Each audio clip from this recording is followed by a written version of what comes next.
United States and China, why not become like brothers? A good question. That's exactly what I talk about, why we cannot become brothers. It's two major powers. In the future, many people say it's going to be G2 instead of G8 or whatever. Whatever they talk about, there's two major powers. With this, in the future, why can't we become brothers? But they're quoting one of the senior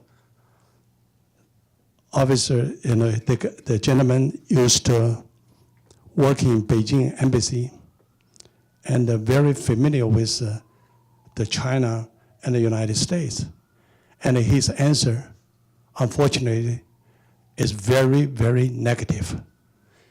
In his personal opinion, he feels like at least in the next 10 to 20 years, there's no way they will become like brothers.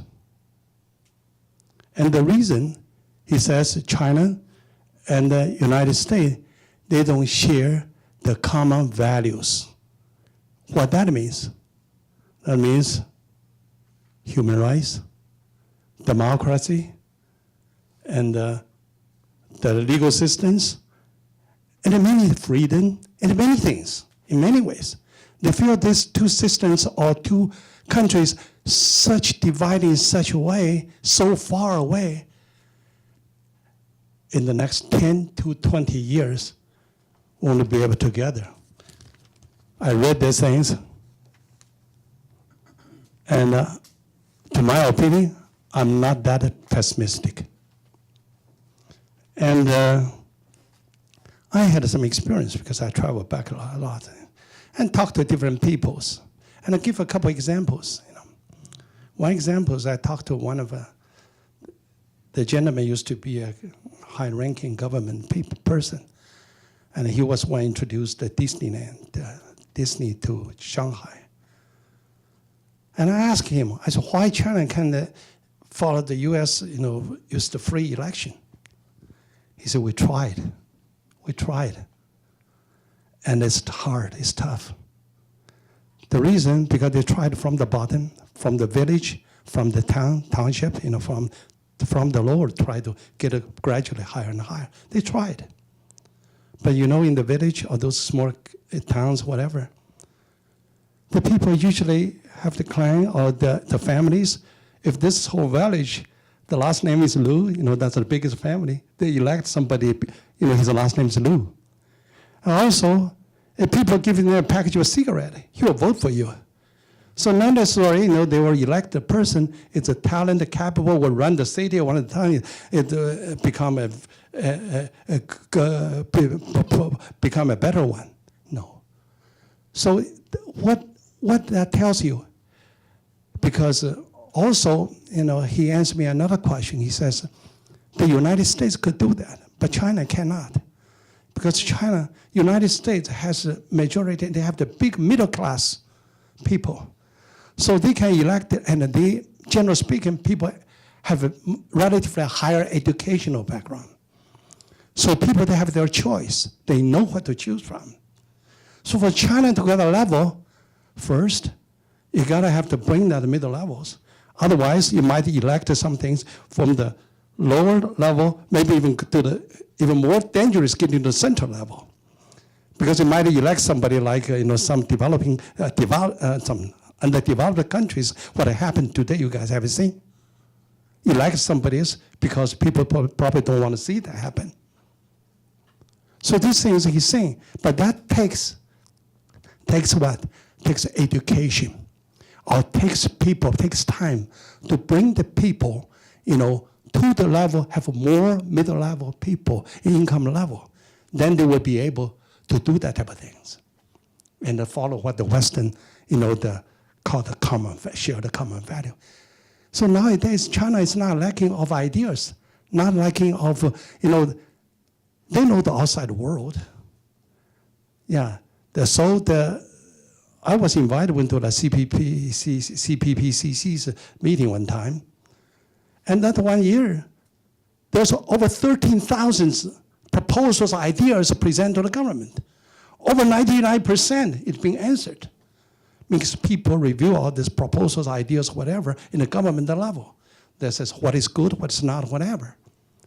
So not is not because they're lacking of the ideas or they don't know whatever things. There's, of course, through our report, we find out that this identified many things. But I want to emphasize everything is important in our report. I suggest you guys and take your time to read it. Because if you guys care about the U.S. China relationship, this certainly will help. But I talk about the one thing about culture. I want to tell you guys, just share this a little bit with you guys, probably.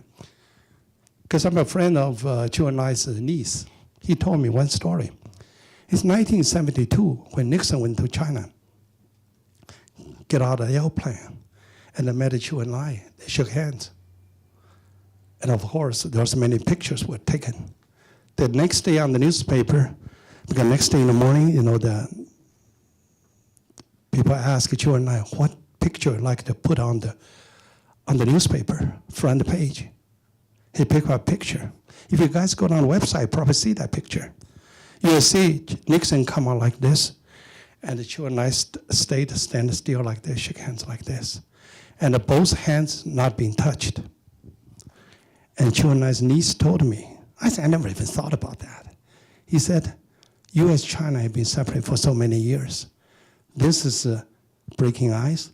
We're not there yet. The 100th picture, he picked up the picture. They touched the hand, not even touch it. You go down the website, you'll see that picture. I believe Nixon probably doesn't have any clue in his life. Probably he would think about Chu and I had that in his mind. That picture really implied something behind it. That tells you the Chinese and the Westerns, the thinking, the culture difference. That's just one example. So nowadays we complain about China, this, that, and what. But I think the United States, and also because in this commission we have 10 people, 5 from the China side, 5 from the American side. I'm on the American side too. You know?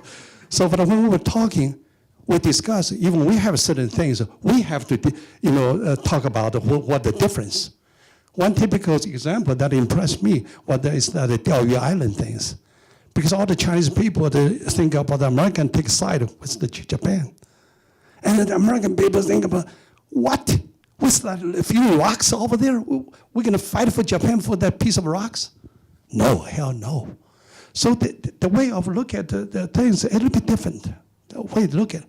But China and whoever becomes is the leader today, he will think about it, even if it's a few pieces of rocks.